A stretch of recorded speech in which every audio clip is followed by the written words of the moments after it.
हरे कृष्णा। तो हम लोग आज दो श्लोक डिस्कस करेंगे भगवत गीता के 9.32 एंड 33। तो सब लोग प्लीज़ अपनी गीता निकाल लीजिए। माम ही पार्थ विपाश्रित्य ये अपि स्युः पापयोनयः स्त्रियो वैश्यास्तथा शूद्रास् ते अपि यान्ति परां गतिम्। ओके, अब नेक्स्ट श्लोक में पढ़ रहा हूँ। किम पुनर्ब्रह्मणा पुण्या भक्ता राजर्षयस्तथा अनित्यं सुखं लोकम् इमं प्राप्य भजस्व माम्। तो जो भी भक्ति पूर्वक मेरी सेवा करता है वो मेरा मित्र है, मुझ में स्थित है और मैं उसका मित्र हूँ। तो भगवान बहुत बड़ा डिक्लेरेशन कर रहे हैं। भगवान का मित्र बनना और भगवान कहें कि मैं किसी का मित्र हूँ, बहुत बड़ी बात है ना। आज की डेट में अगर कोई छोटा सा सुच्चा सा मिनिस्टर भी ये बोल दे अगर कि मैं आपका मित्र हूँ, तो आदमी उसकी फ़ोटो लगा लेता है। मैंने देखा कई लोगों के व्हाट्सएप स्टेटस पे ना किसी लोकल मिनिस्टर की फ़ोटो होती है साथ में कि देखो ये मेरा मित्र है। और यहाँ पर भगवान कह रहे हैं कि मैं उसका मित्र हूँ, हाँ, वह मुझ में स्थित रहता है। फिर और भी बहुत भयंकर बात कर दी अगले श्लोक में। क्या कहा कि यत् अपि चेत सुदुराचारो, हाँ, यदि कोई जघन्य से जघन्य कर्म करता है किंतु यदि वह भक्ति में रत रहता है तो भी उसे साधु मानना चाहिए, क्योंकि वह अपने संकल्प में अडिग रहता है। ये मेरा मंतव्य है, ये मेरा डिक्लेरेशन है, उसको तुम्हें मानना पड़ेगा। अगर तुम उसको साधु नहीं मानोगे तो फिर मैं नाराज हो जाऊंगा। ऐसा भगवान डिक्लेरेशन दे रहे हैं। और फिर क्या बता रहे हैं? क्षिप्रम भवति धर्मात्मा, बहुत जल्दी वो पवित्र हो जाएगा। अगर वो गिर भी गया किसी कारण से, किस व्यक्ति की बात करी, हमने बड़ा डिस्कशन किया पिछले हफ्ते, किस तरीके के व्यक्ति की बात करी जो इस जीवन में किसी तरीके से गलत कामों में फंस गया, उसकी आदतें गलत हैं। क्या दो कारण बताए थे, किसी को याद है? मैंने, हाँ, माया के प्रभाव में। माया की कौन सी दो शक्तियां होती हैं? आवरणात्मिका और प्रक्षेपात्मिका शक्ति। कोई भक्ति का प्रयास कर रहा है, माया उसकी बुद्धि को ढक देगी या उसको उठा के पीछे फेंकेगी कि अरे तू मेरे चंगुल से कैसे निकलना चाहता है। या फिर हमारी आदतें, पुरानी आदतों के कारण हम गलत काम कर देते हैं। तो जो इस जीवन में गलत काम कर रहा है उसके लिए भगवान ने बोला कि उसको साधु मानना चाहिए और उसकी बहुत जल्दी प्रगति हो जाएगी। अब भगवान यहाँ पर कंटिन्यू कर रहे हैं भक्ति की ग्लोरिफिकेशन को। किसकी बात की पहले? जिसको इस जन्म में प्रॉब्लम हुई, इस जन्म में कुछ गलती कर दी उसने। यहां पर किसकी बात हो रही है? माम ही पार्थ विपाश्रित्य ये अपि स्युः पाप योनिया, यानी जिसका जन्म ही पापपूर्ण जगह पे हुआ है, सिचुएशन में हुआ है, पाप वाली फैमिली में हुआ है, या उसकी योनि पाप योनि है, उसके लिए भी भगवान कह रहे हैं। क्या कह रहे हैं? स्त्रियो वैश्यस तथा शूद्रस्तपि यान्तिम पराम गतिम, पराम गति को प्राप्त करेगा वो। ये बेस्ट, आजकल वो ज़माना है ना, डीएनआई सुना है सबने? डीएनआई सबके ऑफिसेज में जॉब करने वाले हैं मल्टीनेशनल्स में, उन्होंने डीएनआई ज़रूर सुना होगा। सुना है DNI? Diversity and inclusion. Diversity and inclusion का कॉन्सेप्ट क्या है कि जो विविधताएं हैं व्यक्तियों में, उनको आप अप्रिशिएट करो और हर किसी को साथ में लेके चलो, किसी के प्रति द्वेष मत रखो। तो जो डाइवर्स हैं, जैसे सबसे पहले डाइवर्सिटी एंड इंक्लूजन का क्या स्टेप आया कि स्त्रियों को इंक्लूड करो। ऑफिसेज में सिर्फ मेल होते थे मोस्टली काम करने वाले, स्त्रियों का अब सबका टारगेट होता है कितना परसेंटेज आपको सेक्स रेशियो उतना होना चाहिए, राइट। तो डाइवर्सिटी एंड इंक्लूजन आज की डेट में बड़ा हिप है, बहुत फैशन में है ये चीज़। एक्चुअली अगर हम गहराई से विचार करें ना, तो भक्तों से बड़ा diverse and inclusive, diversity and इनका इंक्लूजन करने वाले कोई नहीं हो सकते। यहाँ पर बात सिर्फ व्यक्तियों की नहीं हो रही है। डाइवर्सिटी इंक्लूजन जो समाज समझ रहा है वो बहुत लिमिटेड सेंस में समझ रहा है, बहुत लिमिटेड सेंस में समझ रहा है। उनको सिर्फ मनुष्यों से मतलब है। यहाँ पर तो योनियों की भी बात कर दी, किसी भी को भी एक्सक्लूड नहीं करना है। तो आते हैं, इस चीज़ को अब समझने का प्रयास करेंगे। भक्ति के लिए, जैसे मान लीजिए समाज में कोई काम करना है ना, आपको किसी सोसाइटी में जुड़ना है, तो उसके लिए कुछ क्वालिफिकेशंस होती हैं। हम लोग अधिकतर किससे अट्रैक्ट होते हैं नॉर्मली? कोई व्यक्ति बहुत सुंदर हो, उससे अट्रैक्ट हो जाते हैं, है ना। कोई बहुत रिच हो, उससे अट्रैक्ट हो जाते हैं। कोई बहुत इंटेलिजेंट हो, उससे भी अट्रैक्ट होते हैं। पावरफुल हो, बहुत फेमस हो, बहुत रिनाउंस्ड हो, कोई वैरागी आ जाए, ये तो बड़ा वैराग्यवान व्यक्ति है, उससे हम अट्रैक्ट हो जाते हैं। तो हर जगह पे अगर आप देखोगे, कहीं पे भी अगर हमको इंक्लूजन करना है, कहीं पर भी जाकर अगर एक्सेप्टेंस की बात आती है, जैसे मान लीजिए कोई बच्चा स्कूल में गया, उसने एडमिशन लिया और वहाँ पर अगर उसके अंदर कोई विशेषता है, ये जो 6 चीज़ें मैंने बताई, वो बहुत सुंदर है, बहुत रिच है, बहुत पावरफुल है, बहुत इंटेलिजेंट है, लोग इमीडिएटली उसको एक्सेप्ट कर लेंगे। नहीं तो क्या करेंगे? लेग पुलिंग करेंगे, उसको परेशान करेंगे, रैगिंग करेंगे। ये होता है ना हर जगह। स्कूल का एग्जाम्पल ले लो, ऑफिस का एग्जाम्पल ले लो। कोई ऑफिस में नया बॉस आता है तो टीम क्या करती है? खिंचाई करना शुरू करती है। जब तक वो बॉस अपने आप को स्टैब्लिश नहीं कर लेता ठीक तरीके से, तब तक वो पिटता रहता है टीम से। तो उसको इन्हीं सब तरीक़ों से अपने आप को स्टैब्लिश करना पड़ता है, राइट। तो हर सोसाइटी में, हर समाज के अंदर लोग किन चीज़ों को वैल्यू करते हैं? इन्हीं चीज़ों को वैल्यू करते हैं। Strength, beauty, fame, knowledge, renunciation, wealth, इन चीज़ों को वैल्यू करते हैं। अब अगर हम कृष्णा कॉन्शियसनेस के पर्सपेक्टिव से देखें, भक्ति के पर्सपेक्टिव से देखें, तो भक्ति के लिए क्या क्वालिफिकेशंस हैं? इमेजिन करिए, अगर हम अपने अपने आप के बारे में सोचें, तो क्या हमारे अंदर ये सारी क्वालिटीज़ हैं? और अगर हमारे अंदर ये क्वालिटीज़ नहीं है और कृष्णा भी अगर यही सब चीज़ें एक्सपेक्ट कर रहे होते हमसे, तो हमारी क्या स्थिति होती? हम कहीं स्टैंड कर पाते? हमारे अंदर क्या है? किस चीज़, कौन सी ऐसी चीज़ है जिससे कृष्णा अट्रैक्ट हो जाएंगे हमसे? हाँ? नहीं, मतलब ठीक है, वो तो बहुत सारे आंसर्स हैं, मैं भी उसमें नहीं जा रहा हूँ कि क्या है जिससे अट्रैक्ट हो जाएंगे, बट मैं बोल रहा हूँ, आपको एक पॉइंट स्टैब्लिश कर रहा हूँ कि कृष्ण की कृपा में और इस समाज में जो लीडर्स हैं या जिनके पास हम जाते हैं शेल्टर लेने के लिए, जिस समाज में हम जुड़ना चाहते हैं, उसमें कितना बड़ा डिफरेंस है। ये सारे जो एक्सटर्नल फैक्टर्स हैं, जो कि आपके कंट्रोल में नहीं है एक्चुअली, इनके वजह से ही आप कहीं पे इंक्लूड हो पाते हो। बट कृष्णा के पास जाने के लिए इन चीज़ों का कोई महत्व नहीं है। तो मैं एक आपको श्लोक पढ़ के सुनाता हूँ, बड़ा सुंदर वो श्लोक है, पद्यावली का श्लोक है ये, रूप गोस्वामी इसको बोलते हैं। एक्चुअली इसकी सिर्फ लास्ट लाइन ही हम सुनते हैं, बाकी तो मैं आपको एग्जाम्पल्स देके बताऊंगा। उस श्लोक की लास्ट लाइन में वो बोलते हैं, भक्त्या तुष्यति केवलम न चा गुणैर भक्ति प्रियो माधवा। सिंपल संस्कृत है, भक्त्या तुष्यति केवलम, सिर्फ तुष्यति यानी सेटिस्फैक्शन, न चा गुणैर, कोई गुण और नहीं चाहिए, भक्ति प्रियो माधवा। माधव कैसे हैं? राधा माधव यहाँ पे विराजमान है। राधा माधव कैसे हैं? वो भक्ति प्रियो माधवा, उनको सिर्फ भक्ति प्रिय है। न चा गुणैर, कोई गुण नहीं होना, अगर आपके पास कोई गुण नहीं है तो भी आपके लिए वो सब कुछ करने को तैयार है। अब कुछ एग्जाम्पल्स लेते हैं इन चीज़ों के। स्ट्रेंथ का कोई एग्जाम्पल ले सकते हैं? कौन सा ऐसा भक्त है जो स्ट्रेंथ नहीं है, जिसके पास फिर भी भगवान का बहुत श्रेष्ठ भक्त है? नहीं है। जैसे कोई बहुत, हाँ, हनुमान जी तो बहुत बलशाली हैं, है ना, वो तो महान भक्त हैं, लेकिन हाँ, शबरी चलो स्ट्रेंथ के केस में नहीं, ऐसा व्यक्ति जिसके पास स्ट्रेंथ होनी चाहिए बट नहीं है, ऐसे समझो। हाँ, गजेंद्र तो आती था उग्रसेन, रूप गोस्वामी उग्रसेन का एग्जाम्पल लेते हैं। उग्रसेन पता है सबको कौन है? कृष्ण के कौन है? नाना जी हैं, कंस के पिता। एक ऐसे राजा जिनको उनके बेटे ने ही बंदी बना लिया, उनकी कोई स्ट्रेंथ नहीं है, फिजिकल स्ट्रेंथ नहीं है, तो कोई क्वालिफिकेशन नहीं है। राजा के पास क्या होना चाहिए? स्ट्रेंथ होनी चाहिए। राजा के पास कोई स्ट्रेंथ नहीं है, फिर भी भगवान के शुद्ध भक्तों में उनकी गिनती होती है ना। धनहीन भक्त तो बहुत फेमस है, सुदामा, है ना। धन नहीं है, कुछ भी धन नहीं है उनके पास, है ना। और श्रीहीन बोल सकते हैं, कुब्जा। कुब्जा का एग्जाम्पल सुना है हमने, जिसके पास कुब्जा कैसी थी? कुबड़ी थी, है ना।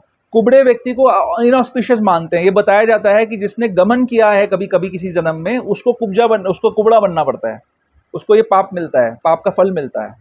तो कुब्जा के पास कोई ब्यूटी नहीं है। भगवान कौन है? गोपीनाथ हैं, मतलब करोड़ों करोड़ों लक्ष्मियों से ज़्यादा सुंदर गोपियां हैं, उनके नाथ भगवान हैं, और उनके आसपास में गोपियां हर समय रहती हैं। और वो किस पे कृपा कर रहे हैं? कुब्जा पे, जो कि कुबड़ी है। और क्या, जैसे कोई सोचता है जी बहुत मैच्योर होना चाहिए कोई व्यक्ति, तो एक इमेच्योर भक्त जो इमेच्योर था, उसका कोई एग्जाम्पल? हाँ, प्रहलाद महाराज तो एक्चुअली बहुत मैच्योर थे। उन्हीं के साथ में जुड़ा हुआ एक नाम है, उन्हीं के साथ जुड़ा हुआ नहीं, उसी और वैसे ही, हाँ, ध्रुव महाराज, छोटे से बच्चे, बालक, गुस्सा आ गया अपने माँ पे, सौतेली माँ पे, इमेच्योरिटी के अंदर भजन करने के चले गए। तो उनके पास कोई मैच्योरिटी नहीं थी, लेकिन उनको भगवान की बहुत विशेष कृपा मिली। अगर कोई बोले कि जी मनुष्यों में ही हम कृपा करते हैं, कृष्ण के बारे में कहा जाए मनुष्यों में ही कृपा करते हैं, तो जो गजेंद्र आपने नाम लिया, गजेंद्र एक हाथी की योनि में है। हाथी वो कमल, वो जो पॉन्ड में गया था तो अपनी पत्नी के लिए कमल तोड़ने गया था, और जब अंदर घुसा तो ग्राह ने उसका पैर पकड़ लिया, तो वो कमल फिर भगवान को ऑफर कर दिया उसने कि भगवान मेरी रक्षा करो तो क्या क्वालिफिकेशन है उसकी?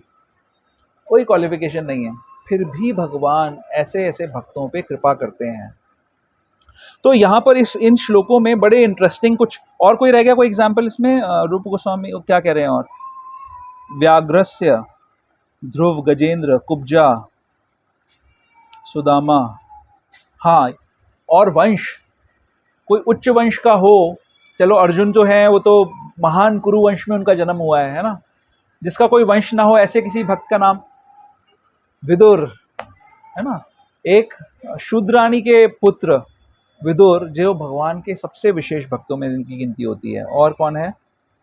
ठीक है, ये वाले नाम रूप गोस्वामी उस प्रेयर में बताते हैं, बड़ी सुंदर पद्यावली के अंदर प्रेयर है, बहुत सुंदर है। बट इस श्लोक से रिलेटेड ये चीज़ है कि किस प्रकार से क्वालिफिकेशंस की जरूरत नहीं है। अब इस श्लोक में कुछ इंपॉर्टेंट टर्म्स यूज किए गए हैं, जिनको अगर हम समझेंगे ठीक तरीके से तो हम बहुत अच्छे से प्रगति कर सकते हैं। माम ही पार्थ विपाश्रित्या ये अपि स्युः पाप योनिहा। पाप योनियों में 3 एग्जाम्पल्स दिए गए इसमें, यहाँ पर इस श्लोक के अंदर, स्त्रियां, वैश्य और शूद्र, ये पाप योनि के एग्जाम्पल है। पाप योनि किसको कहते हैं, क्या मतलब होता है पाप योनि का? प्रभुपाद जी एक लेक्चर में एक्सप्लेन करते हैं कि जिस सिचुएशन में आप भक्ति में प्रगति नहीं कर सको, जब ऐसी सिचुएशन में होते हो तो उसको कहते हैं पाप योनि। ठीक है, अब एग्जाम्पल लिया तो पाप योनि में हम कैसे पहुंच जाते हैं? तो हमने जो 8.6 पढ़ा वो इस तरीके से लिंक्ड है यहाँ पर श्लोक में। 8.6 में यम यम वापी स्मरण भावम पढ़ा ना हमने अभी, यम यम वापी स्मरण भावम त्यजयति अंत्य कलेवरम, है ना। तो जिस तरीके से जब अंत समय में हमारी जैसी चेतना होगी उसी प्रकार का हमें शरीर मिलेगा। तो स्त्री के शरीर में जो जीव जा रहा है वो कौन सा होगा? पहले होता था क्या लेस्बियन एंड गे और ये सब चीजें होती थी क्या? तो जो स्त्री के शरीर में जाएगा वो किससे आसक्त हुआ होगा? स्त्री से आसक्त हुआ होगा। तो कौन स्त्री से आसक्त हुआ होगा? कोई पुरुष स्त्री से आसक्त हुआ होगा। तो यम यम वापी स्मरण भावम त्यजयंती अंत्य कलेवरम, तो कौन स्त्री की योनि में जाता है? जो पुरुष किसी स्त्री से आसक्त होकर अंत समय में स्त्री का चिंतन कर रहे हैं वो क्या बनेंगे? वो स्त्रियां बन जाएंगे। तो हम जो कुछ कर रहे हैं, 2 चीजें डिटरमाइन करती हैं कि हम कैसी योनि में जाएंगे। हमारे एक्शंस, हमने पूरा जीवन क्या किया है ना, उसके बेसिस पे हमारी एलिजिबिलिटी डिसाइड होगी।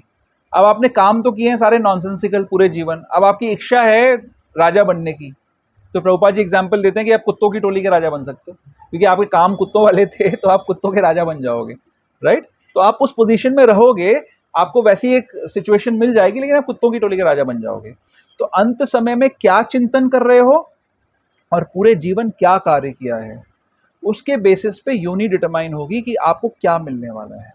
तो अब देखो, कृपा की बात अगर हम देखें, यहाँ पर बात यहाँ पर ये चल रही है, जिक्र ये आ रहा है कि अगर कोई व्यक्ति पुराने कर्मों में, आप पीछे जाके तो बदल नहीं सकते ना। आप कोई स्त्री यहाँ पे बैठी सोचे कि मैंने बड़ी गड़बड़ कर दी है, मैं पीछे जाती हूँ, उस जीवन में जाकर मैं अपनी इरेज करती हूँ वो थॉट को जो मेरे को अंत समय में आ गई थी। कर सकते हैं क्या हम ऐसा? नहीं कर सकते।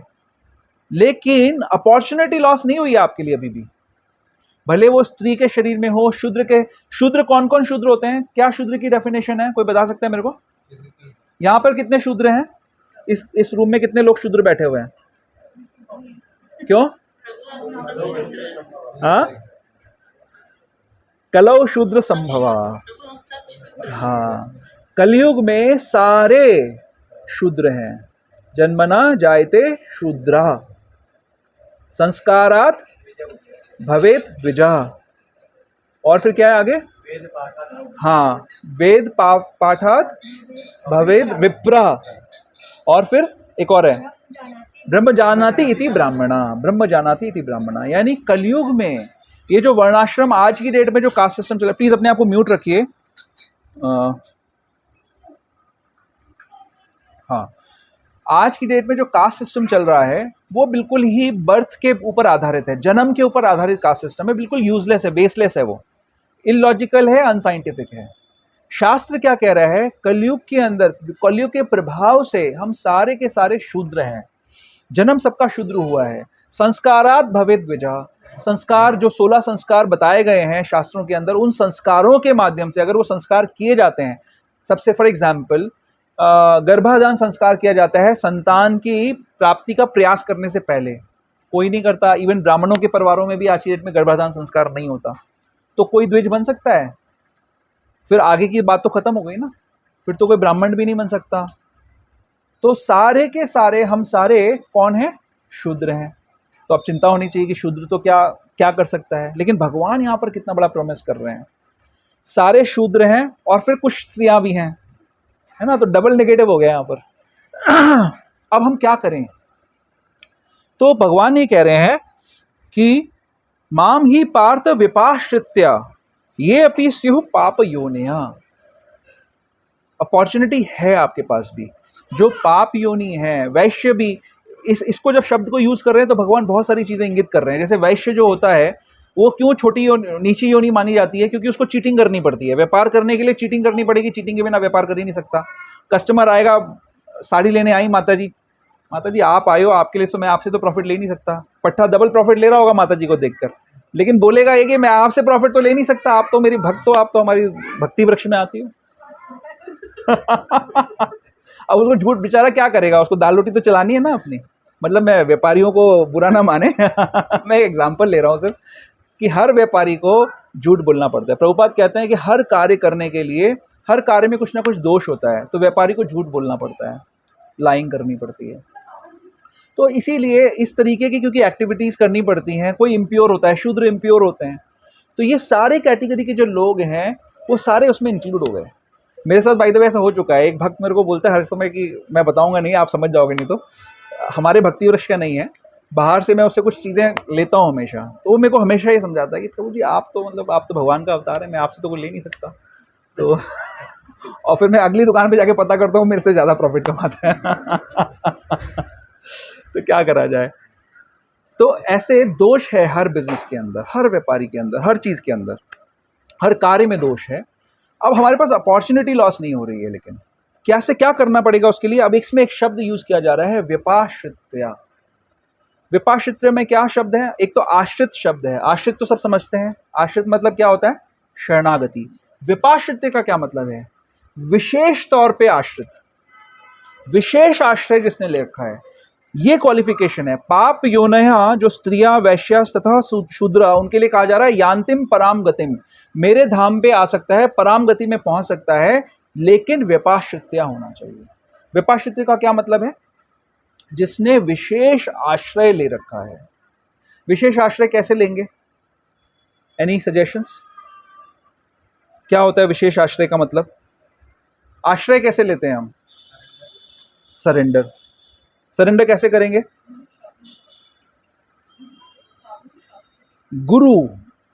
गुरु का सरेंडर या डिवोटीज का शेल्टर हमें लेना पड़ता है। विशेष शेल्टर का मतलब यह है कि मान लीजिए अगर हम इम्प्योर सिचुएशन में, हम शूद्र हैं, वैश्य हैं, स्त्रियां हैं, और तो हम तो भगवान से बहुत दूर हैं, हम डायरेक्टली क्या भगवान का शेल्टर ले सकते हैं? भगवान परम पवित्र हैं और हम अपवित्र हैं, तो अपवित्र व्यक्ति भगवान के पास नहीं पहुंच सकता।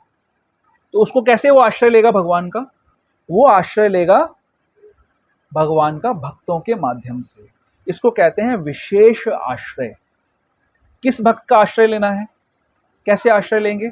हमें आइडेंटिफाई करना है। जो माता जी ने और जो दो बातें बोली, गुरु, साधु, शास्त्र, गुरु, कौन सच्चा गुरु है ये बताएगा कि वेदर वो शास्त्र का पालन कर रहा है कि नहीं कर रहा है, दूसरे साधु उसको अप्रिशिएट एक्नॉलेज कर रहे हैं कि नहीं कर रहे हैं कि वो गुरु है कि नहीं है, वो सच्चा गुरु है। शास्त्र इसमें सबसे ऊपर टॉप मोस्ट प्रमाण माना जाता है। तो जो शास्त्र के अनुसार जो कृत्य कर रहे हैं उनको कहा जाएगा साधु। शास्त्र और साधु दोनों को जो फॉलो कर रहे हैं वो हो गए गुरु। तो जो सत्य को जानता है, परम सत्य को जानता है और उसको फॉलो भी कर रहा है, ये दोनों क्वालिफिकेशंस बहुत जरूरी हैं। सनातन गोस्वामी ने हरिदास ठाकुर की प्रार्थना करते हुए, हरिदास ठाकुर का जन्म किसमें हुआ था, कौन से परिवार में हुआ था, मुसलमान परिवार में हुआ था। वो कह रहे हैं, आपने आचरे केहा ना करे प्रचार, प्रचार करे ना केहा ना करे आचार, आचार प्रचार नामेर, करह दुही कार्य, तुम्ही सर्व गुरु तुम्ही जगतेर आर्य। इसका क्या मतलब है बंगाली में, बहुत सिंपल बंगाली है। सनातन गोस्वामी कह रहे हैं कि कई सारे लोग हैं जिनका आचरण बहुत उत्तम है। सॉरी, कोई कुछ कह रहा है ऑनलाइन, आप प्लीज अपने आप को म्यूट रखिए, मैं लास्ट में क्वेश्चन आंसर्स या कमेंट्स लूंगा। जो लोग, कई सारे लोग हैं जिनका आचरण बहुत उत्तम है, लेकिन उनके पास या तो कैपेबिलिटी नहीं है कि कैसे उनको प्रचार करना है, या वो प्रचार करना नहीं चाहते, वो बताना नहीं चाहते लोगों को। कई सारे लोग हैं जो प्रचार तो करते हैं लेकिन उनका आचरण में वो चीज़ों को नहीं डालते हैं। किस चीज़ के प्रचार और आचार की बात हो रही है, नामेर, भगवान के नाम से रिलेटेड। आपको कहेंगे आप नाम लीजिए, खुद नाम नहीं ले रहे हैं। आपको कहेंगे आप नाम अपराध मत करिए, खुद नाम अपराध कर रहे हैं। तो नाम के विषय में प्रचार और आचरण अगर जो व्यक्ति कर रहा है तो वो सनातन गोस्वामी के लिए, सनातन गोस्वामी को वो हरे कृष्ण, सनातन गोस्वामी हरिदास ठाकुर को प्रार्थना कर रहे हैं कि आप एक ऐसे व्यक्ति हैं जो आचरण और प्रचार दोनों चीजें आप करते हैं, इसीलिए तुम्ही सर्व गुरु तुम्ही जगतेरा आर्य, आप सभी के गुरु हैं और आप आर्य हैं। तो हमारे चैतन्य महाप्रभु ने हरिदास ठाकुर को किस चीज़ की उपाधि दी, नामाचार्य की, कि आप नाम के आचार्य हैं। तो हमें ऐसे गुरु की, ऐसे डिवोटी की शरण लेनी है जो आचरण और प्रचार दोनों कर रहा है। तो हमारे लिए कौन है, श्रील प्रभुपाद हमारे शिक्षा गुरु हैं, फिर गुरु महाराज जिनके माध्यम से हम सभी इस शिक्षा को ग्रहण कर रहे हैं। अगर हम प्रभुपाद के अनुगत्य में जो शुद्ध भक्त हैं, जो आचरण और प्रचार दोनों कर रहे हैं, अगर हम उनमें से किसी की भी शरण ग्रहण करते हैं, आचरण और प्रचार दोनों कर रहे हैं, गुरु परंपरा को फॉलो कर रहे हैं। चौथे अध्याय में क्या बताया भगवान ने, इमम परंपरा प्राप्तम, जो परंपरा से जो ज्ञान आ रहा है उसको जो एज इट इज फॉलो कर रहा है, ऐसे किसी व्यक्ति को अगर हम फॉलो करते हैं तो हम शुद्ध हो सकते हैं। क्या शुद्ध हो सकते हैं, इस श्लोक में जो बताया है, हरे कृष्ण, माम ही पार्थ विपाश्रित्य ये अपि स्युः पाप योनिया। तो भले ही हम अगर पाप योनि में हैं, हम शूद्र हैं, और कलयुग में मैंने बताया सभी शूद्र हैं, अगर हम स्त्री हैं, अगर हम वैश्य हैं, तो भी हम कहाँ तक प्राप्त कर सकते हैं, ज्ञानतिम पराम गतिम। पराम गतिम क्या होती है, पराम गतिम का मतलब है भगवान का धाम। एक जगह पे हमारे आचार्य कह रहे हैं कि आप ज्ञानी और योगियों से भी ऊंची स्थिति में पहुंच सकते हो। ज्ञानी की क्या स्थिति होती है, ज्ञानी की स्थिति होती है, उसकी जो अप्रोच होती है वो ब्रह्म तक होती है। ज्ञानी व्यक्ति हर चीज को नयति नयति नयति, कोई भी, ये भी भगवान नहीं है, ये भी ब्रह्म नहीं है, ये भी ब्रह्म नहीं है, तो ब्रह्म कुछ भी नहीं है, तो ब्रह्म निराकार है उसके हिसाब से। तो उसकी अप्रोच कहाँ तक होती है, ब्रह्म तक। तो परम गति नहीं हुई, परम गति उससे ऊपर है। योगी परमात्मा को अगर अपने हृदय में विराजमान करता है, परमात्मा का दर्शन करता है, तो परमात्मा तक पहुंच सकता है।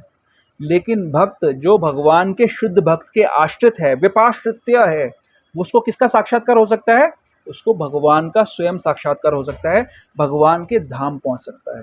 भगवान का धाम कैसा है, पराम गतिम कैसा है धाम, जहां पर नित्य धाम है, जो कभी भी खत्म नहीं होगा। इस जगत से डिफरेंस क्या है, ये जगत बार बार, हमने इसी चैप्टर में पढ़ा, आगे पहले भी पढ़ा, कि ये बार बार क्रिएट किया जाता है, एनालाइट किया जाता है, खत्म किया जाता है। भगवान का धाम नित्य है, वहां पर सूर्य चंद्र नहीं है, भगवान के दिव्य कांति से ही दैदीप्यमान है वो धाम। वहाँ पर चलना कैसा है? नृत्य करने के समान है। वहाँ पर बोलना कैसा है? गाने के समान है।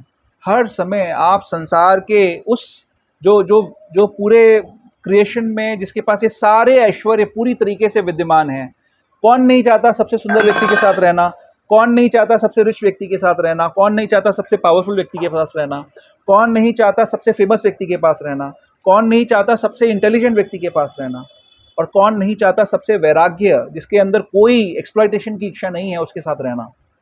तो जब वो भगवान वो पराम गतिम का मतलब है कि आप उस व्यक्ति के साथ एसोसिएट कर सकते हैं जिनमें ये सारे ऐश्वर्य पूर्ण मात्रा में विद्यमान हैं। अब इसके आगे आते हैं, आगे की बात करते हैं वर्स 33 में। अब बात आ रही है, किम पुनर्ब्राह्मणा पुण्या भक्ता राजशयस्तथा अनित्यम असुखम लोकम इमं प्राप्य भजस्व माम। यहाँ पर बात की जा रही है कि जो पाप योनियों में जिनका जन्म हुआ है, उन्होंने भी अगर विपाश्चित्य वो हो गए तो उनको पराम गतिम की प्राप्ति हो जाएगी।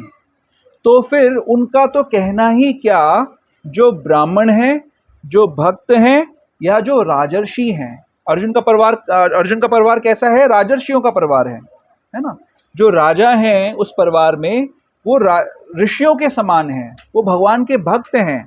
तो भगवान यहाँ पर डायरेक्ट इंस्ट्रक्शन दे रहे हैं अर्जुन को कि प्राप्य अनित्यम सुखम लोकम इमं प्राप्य भजस्व माम। आपको ये अनित्य लोक में, अनित्यम असुखम लोक में आपको आना पड़ा है, इसमें आप पहुंच गए हो, प्राप्य हो गया है, आपको प्राप्त हो गया है। बट आप अब भजस्व माम, मेरी पूजा करो। किसकी पूजा करो? मेरी पूजा करो। 8वें चैप्टर में मैंने क्या बताया था? क्या बताया भगवान ने? कौन किस समय भी शरीर छोड़े तो भगवान भजस्व माम, किसी देवी किसी देवता की नहीं, जो भगवान की सेवा कर सकता है। और भक्त्या, अब शब्द इसमें यूज किया जा रहा है, लोकम अनित्यम असुखम लोकम इमं प्राप्य भजस्व माम। भजस्व माम, भजस्व का क्या मतलब है? भजस्व का मतलब है प्रेम पूर्वक भगवान की सेवा करना। प्रभुपाद जी यहाँ पर बता रहे हैं, इस क्षणिक दुखमय संसार में आ जाने पर मेरी प्रेमा भक्ति में अपने आप को लगाओ। प्रेमा भक्ति में अपने आप को लगाओ। भजस्व माम, प्रेमा भक्ति में लगाओ। क्या है ये प्रेमा भक्ति? प्रेमा भक्ति का क्या मतलब है? इसको प्रैक्टिकल एप्लीकेशन क्या है प्रेमा भक्ति का? अगर भक्त लोगों को प्रेमा भक्ति का प्रैक्टिकल एप्लीकेशन नहीं पता तो कभी भी वो प्रेमा भक्ति नहीं कर सकते। भक्ति प्रेम से हर समय लिंक्ड है। भजस्व माम, पहले श्लोक में भी भगवान कह रहे हैं,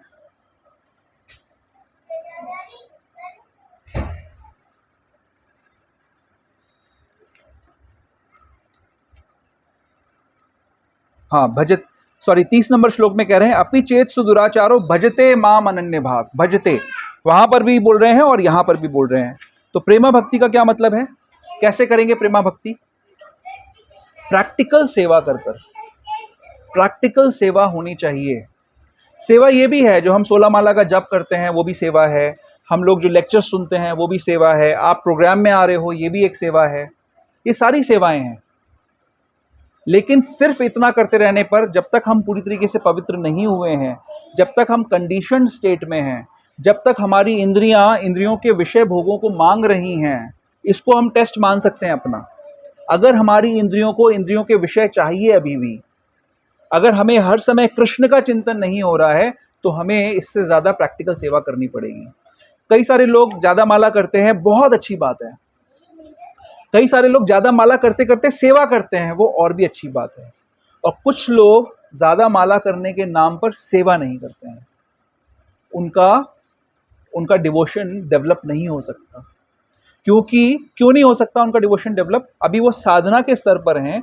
साधना के स्तर पर होने के कारण अभी उनकी इंद्रिय विषयों को मांग रही हैं। तो उनको चाहिए कि अपनी इंद्रियों को भगवान की सेवा में लगाएं, उससे उनकी इंद्रियां प्यूरिफाई हो सकती हैं। तो कैसे लगाएंगे? हाथों को कैसे लगाएंगे भगवान की सेवा में?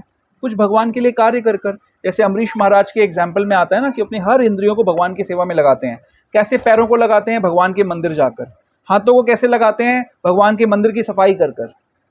इस प्रकार से हर इंद्रिय का उनका डिस्क्रिप्शन दिया गया है कि हर चीज़ को वो कैसे भगवान की सेवा में लगाते हैं। तो हम लोग, हमारा अट्रैक्शन हो सकता है हर व्यक्ति का, हर डिवोटी का अलग अलग चीज़ों के लिए। जैसे नवधा भक्ति में 9 चीज़ें हैं, हर किसी का एक अलग अलग चीज़, वस्तु के प्रति अट्रैक्शन होता है। लेकिन साधना भक्ति के स्तर पर जब हम होते हैं, जब हम प्रैक्टिसिंग डिवोटीज़ हैं जिस समय, तब तक हमें गुरु के रिप्रेजेंटेटिव्स, उनके इंस्ट्रक्शंस के अनुसार प्रैक्टिकल सेवा करनी होती है। अगर हम वो प्रैक्टिकल सेवा करते हैं तो हमारा डेवलपमेंट, हमारा जो टेस्ट है नवधा भक्ति के एलिमेंट्स में, वो और जल्दी जल्दी बढ़ जाता है। जैसे जो माला कर रहे हैं, कई बार मैकेनिकल माला करते हैं हम लोग, राइट? वो टेस्ट माला में बढ़ेगा जब आप प्रैक्टिकल सर्विस करोगे। तो क्या क्या प्रैक्टिकल सर्विसेज हम कर सकते हैं? प्रसाद बना सकते हैं, बुक डिस्ट्रीब्यूशन कर सकते हैं। अब कोई बोलेगा जी हम तो आपकी तरह हर जगह हर हफ्ते जाकर, अब ये हॉस्पिटल में बैठते हैं, अब इनसे कहा जाए कि सैटरडे आ जाओ हमारे पास और स्टॉल लगाओ, बुक स्टॉल लगाओ, तो ये नहीं लगा सकते। तो ये कैसे कर रहे हैं सेवा? ये जो इनके पास पेशेंट पहुंच जाता है, उसको बोलते हैं कि देखो, एक तो तुमको ये दवाई लेनी पड़ेगी, दूसरा तुमको ये ऑपरेशन कराना पड़ेगा, और इन दोनों से तुम ठीक नहीं होगे। ठीक कैसे होगे? क्या लेना पड़ेगा? नॉनवेज छोड़ना पड़ेगा। प्रभु जी, आप कितने लोगों का नॉनवेज छुड़ा चुके हो? अनकाउंटेबल लोगों का प्रभु जी ने नॉन वेजिटेरियन डाइट छुड़वा दिया है। जो इनके हॉस्पिटल में पहुंच जाता है इनसे इलाज कराने के लिए, उसको इलाज में टेस्ट, ऑपरेशन और क्या दवाइयाँ, उसके अलावा नॉनवेज छोड़ना है और गीता लेनी है। And he is distributing every day, he is distributing books. तो this is a very good example of practical seva. हम अपने सर्कमस्टांसेस में, अपनी सिचुएशंस में, अब जैसे सुनील प्रभु और ये प्रवीण प्रभु अपने शॉप्स पे प्रभुपाद जी की बुक्स रख रहे हैं, ठीक है? इनको अपनी शॉप्स पे प्रेजेंट होना है, वहाँ पर बुक्स भी रख रहे हैं, तो जो इनके कस्टमर्स आ रहे हैं उनको ये बुक्स दे सकते हैं। Very very interesting way of engaging in service. तो इस तरीके से हमें हर किसी को अपनी पर्टिकुलर परिस्थिति में सोचना है। ज़रूरी नहीं है कि हर कोई बहुत बड़ी सेवा करेगा, ज़रूरी नहीं है कि हर कोई, जैसे आप सबने नाम सुना होगा, हमारे जो एक गॉड ब्रदर हैं मोहत्सा प्रभु, वो एक दिन में 50 भागवतम सेट डिस्ट्रीब्यूट कर देते हैं, एक दिन में। हम लोग 2 महीने में शायद एक कर पाते होंगे, राइट? अभी तो 1-2 महीने से हमने एक भी नहीं किया है। तो अब हम हर कोई अगर ये सोचे कि जी हम तो उनके जैसा बनना चाहते हैं, तो हम नहीं बन सकते हैं। लेकिन हम सभी लोग अपने अपने स्तर पर प्रयास कर सकते हैं। महोत्सव प्रभु अगर 50 सेट डिस्ट्रीब्यूट करते हैं, तो उनके पीछे बहुत सारी एक बड़ी टीम है जो सारे मिलकर भी शायद 40-50 सेट डिस्ट्रीब्यूट करते हैं। तो टोटल काउंट जो होता है वो 100 सेट्स का होता है, लेट्स से, बट वो 100 सेट का काउंट सब किसी के कंट्रीब्यूशन से होता है। इसी तरीके से हमें ये सोचना है, हर जगह हर व्यक्ति किसी ना किसी समाज से जुड़ा हुआ है। उस समाज को, जैसे भागवतम में 5:5-18 श्लोक क्या है? गुरु न सस्यात् स्वजनो न सस्यात्, पति न सस्यात्, पिता न सस्यात्, जननी न सस्यात्, पति न सस्यात्, दैवम न तस्यान्, न मोचयेद यह समुपेत मृत्युम। 6 रिलेशनशिप्स बताए, पति, पिता, माता, पति, गुरु, स्वजन और देवता, राइट? तो हम सभी किसी ना किसी के स्वजन हैं, राइट? इसमें बताया कि ये 6 रिलेशनशिप्स को हमें रिजेक्ट कर देना चाहिए। जो हमारे ऊपर आश्रित लोग हैं, उन लोगों को हमें रिजेक्ट कर देना चाहिए, अगर हम लोग उनको जन्म मृत्यु के चक्कर से नहीं छुड़ा रहे हैं। यानी संतान को अपने माता पिता को रिजेक्ट कर देना चाहिए, शास्त्र कह रहा है। जो रिलेटिव्स हैं उनको अपने रिलेटिव्स को रिजेक्ट कर देना चाहिए, अगर वो उनको जन्म मृत्यु के चक्कर से नहीं छुड़ा रहे हैं।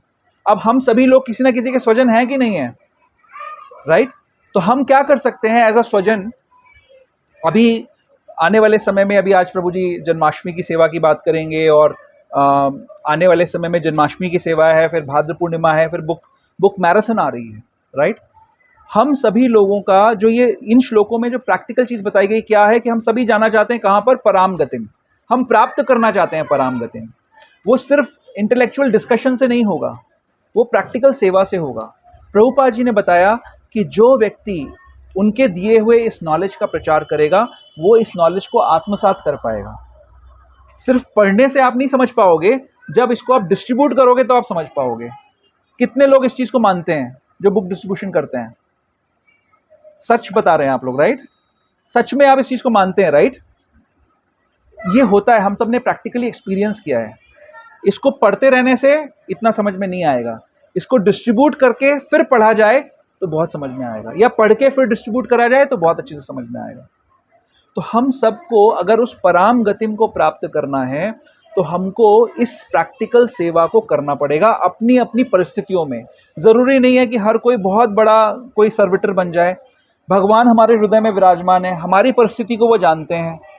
भगवान राम की लीला में उस गिलहरी की कथा कई बार हम कोट कर चुके हैं, राइट। भगवान राम उस गिलहरी के हृदय में विराजमान है और उसके सिंसियर एफर्ट को वो अप्रिशिएट कर रहे हैं। वो गिलहरी अपने मुंह में छोटा सा कंकड़ लेके आ रही है और भगवान का जो लंका तक का जो पुल बनना है उसमें वो कंकड़ डाल रही है। भगवान को पता है उस कंकड़ से ज्यादा कुछ होना नहीं है, लेकिन उसकी कैपेसिटी के हिसाब से वो पूरा प्रयास कर रही है। गिलहरी भगवान को चीट नहीं कर सकती है। हनुमान जी वहां पर खड़े होकर अगर ये सोचें कि मुझे भी, मैं थक गया बहुत देर से, मैं बड़े बड़े पहाड़ डाल रहा हूँ, मैं भी, ये गिलहरी से भी तो खुश हो रहे हैं भगवान, चलो मैं भी छोटे छोटे कंकड़ डालता हूँ, छोटे छोटे पत्थर डाल देता हूँ, भगवान उससे उनसे खुश होंगे? हालांकि हनुमान जी तो सेवा के वो हैं, आचार्य हैं, लेकिन मैं एक एग्जाम्पल ले रहा हूँ। तो हनुमान जी की कैपेसिटी के हिसाब से हनुमान जी को सेवा करनी पड़ेगी, हमारी कैपेसिटी के हिसाब से हमें सेवा करनी पड़ेगी। और हमारे हृदय में भगवान विराजमान हैं और वो जानते हैं कि हमारी कैपेसिटी कितनी है, तो हम भगवान को चीट नहीं कर सकते। तो अगर हम भगवान के धाम जाना चाहते हैं और अगर हम सेवा नहीं करना चाहते तो हम वहां जाके करेंगे क्या? क्यों जाना चाहते हैं भगवान के धाम? पराम गतिम हम क्यों जाना चाहते हैं? सेवा के लिए ही जाना है हमको वहां पर। लेकिन अगर सेवा में टेस्ट नहीं है और भोग में टेस्ट है तो वहां जाके रेजिग्नेशन देके वापस आ जाएंगे हम लोग। हम बोलेंगे नहीं, मेरे को नहीं रहना यहां पर। पहली बात, एंट्री नहीं मिलेगी हमको वहां पर। तो वहां हमें सेवा के लिए जाना है और साधना भक्ति का मतलब है उस सेवा को प्रैक्टिस करना है। उस सेवा में कष्ट होगा क्या? सेवा करने में कष्ट है क्या? क्या कोड़े पड़ेंगे आपके पीठ पे अगर आप सेवा करोगे तो? इस संसार की सेवा में कष्ट है। अगर मुझे नौकरी करने जाना पड़ता है तो लगता है कि अगर ऐसे ही पैसे मिल जाते तो मैं नहीं जाता, बट पैसे कमाने हैं तो जाना पड़ेगा। कष्ट है, बट वहां की सेवा, भगवान की सेवा ऐसी सेवा नहीं है। उस सेवा में आनंद है, वो हमारा स्वरूप है। सेवा करना हमारा स्वरूप है। अगर हम उस सेवा को करेंगे तो हमें आनंद की प्राप्ति होगी। अभी हम भोगने का जो प्रयास कर रहे हैं वो आर्टिफिशियल है, उसमें हमें आनंद नहीं आ रहा, इसीलिए हम बार बार भोगने का तरीका बदलते रहते हैं, इसीलिए भोग बदल रहे हैं। इसीलिए पहले पति पत्नी के बीच में वो होता था, संबंध होता था, आज पुरुष पुरुष के बीच में संबंध हो रहा है, औरत औरत के बीच में संबंध हो रहा है कि सोच रहे चलो ट्राई करके देखें। फिर पशुओं के साथ भी संबंध बना रहे हैं, चलो ट्राई करके देखते हैं, उसमें मजा आ जाएगा, आनंद आ जाएगा। समाज का डिग्रेडेशन बहुत, कोई सीमा नहीं है उसका, डिग्रेडेशन कितना हो सकता है, क्योंकि एक परपिचुअल डिजायर है, एक ना खत्म होने वाली ये इच्छा है कि मुझे भोग मिल जाए और मैं सेटिस्फाई नहीं हुआ अभी भी भोगों से। तो जितना भी हम ट्राई करते जाएंगे, जितने भी तरीके से हम भोग ट्राई करेंगे, हम सेटिस्फाई नहीं हो सकते हैं। तो जो इसमें जो बात हो रही है विपाश्चित्य, जो विपाश्चित्य शब्द है, ऐसे विशेष आश्रय जब हम लेते हैं तो जो आश्रय देने वाला है उसका कर्तव्य है कि वो हमें सेवा में लगाए और हमें याद दिलाए बार बार कि हमें सेवा करना जरूरी है, अदरवाइज हमें स्वाद नहीं आएगा भक्ति करने में। बिना सेवा, जो सेवा नहीं कर रहा उसको स्वाद नहीं आ रहा। कोई व्यक्ति बोले जी मैं तो बहुत सालों से भक्ति कर रहा हूं, मुझे स्वाद नहीं आ रहा, उसके अगर आप बैकग्राउंड में जाके देखोगे तो उसकी सेवा में कहीं ना कहीं आपको कमी मिलेगी। वो सेवा नहीं कर रहा इसलिए उसको आनंद नहीं आ रहा। उसको आनंद कब आएगा? जब उसको एंटरटेनमेंट मिलेगा। लेक्चर में एक अच्छी कुछ मजाकिया बात हो गई, कुछ फालतू की चीजें हो गई तो उसको शायद मजा आएगा। तो एंटरटेनमेंट हो गया तो उतनी देर वो व्यक्ति बैठ सकता है लेक्चर के अंदर या भक्तों के संग कर सकता है, जब तक उसका एंटरटेनमेंट हो रहा है, अच्छा प्रसाद मिल रहा है जो उसके स्वाद इंद्रियों को सेटिस्फाई कर रहा है, तो शायद वो आ जाएगा। लेकिन अगर आपको इस पराम गतिम के लक्ष्य को प्राप्त करना है तो आपको सेवा करनी पड़ेगी और उस सेवा से आपको जेन्युइन टेस्ट आएगा, फिर आपको रोकना पड़ेगा सेवा करने से। ये स्थिति होती है भक्तों की। उनका मन करता है कि सेवा करने का मौका कब मिलेगा मेरे को, ये स्थिति होती है। बड़ा आनंद है उसमें, बहुत आनंद है उस सिचुएशन में। आनंद आता है तभी तो आदमी लालायत होता है ना उस काम को करने के लिए। कौन व्यक्ति लालायत होता है किसी काम को करने के लिए? जिसको उस चीज में आनंद आ रहा है। तो आनंद कब आएगा? जब आप सेवा करोगे। ये कुंजी है, ये भक्ति मार्ग की कुंजी है। अगर आपको भक्ति में ये लक्ष्य प्राप्त करना है, क्यों करना है प्राप्त? क्योंकि ये अनित्यम असुखम लोकम, ये जगत कैसा है? अनित्य है, असुखम है। प्लीज अपने आप को म्यूट रखें।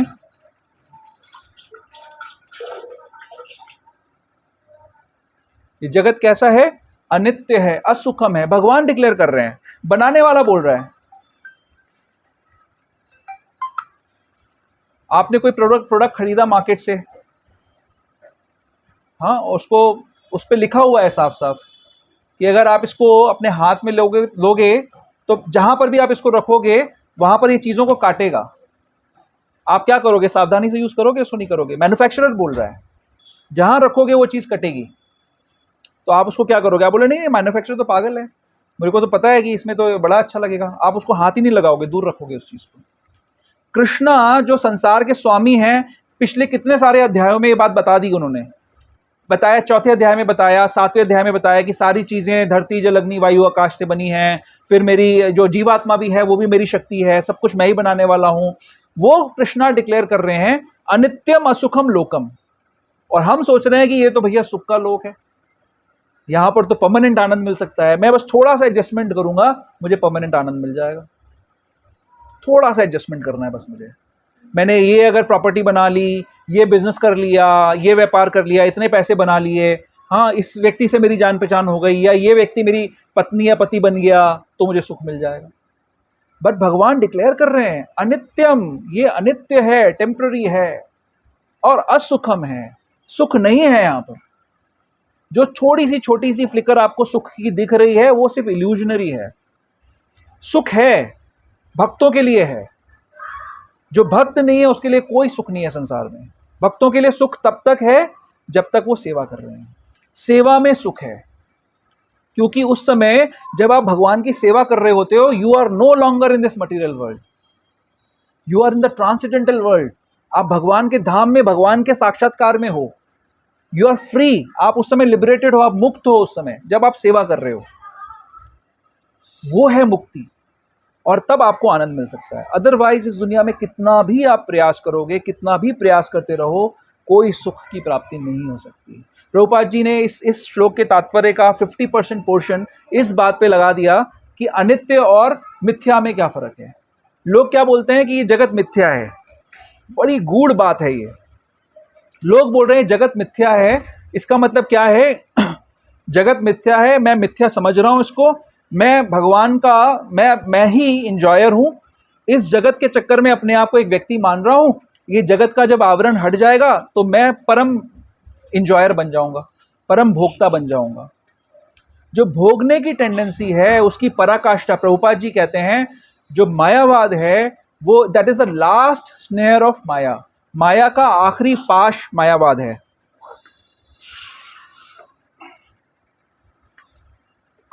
क्या मतलब है मायावाद का? कि मेरे में और भगवान में कोई फर्क नहीं है। जो भगवान बनकर ये बोल रहा है कृष्ण, ये कृष्ण भी माया का बना हुआ है, बट इसके अंदर जो भगवान बैठा हुआ है और जो मेरे अंदर बैठा हुआ है वो दोनों एक ही हैं।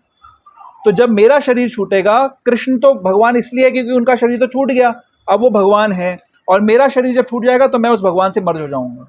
तो फिर क्या करूंगा? भगवान क्या करता है? सबको एंजॉय करता है, तो मैं भी एंजॉय करूंगा।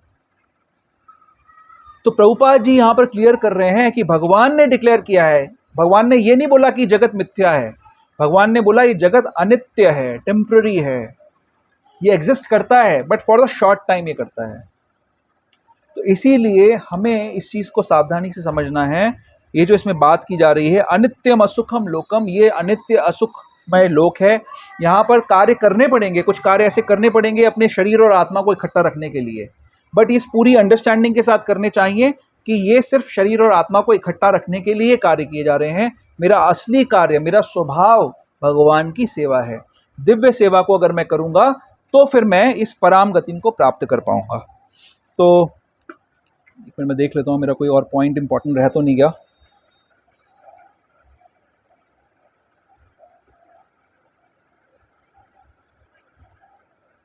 ठीक है, किसी का कोई प्रश्न है अगर इस टॉपिक पे तो प्लीज़ हम डिस्कस कर सकते हैं। कोई कमेंट है, कोई प्रश्न है?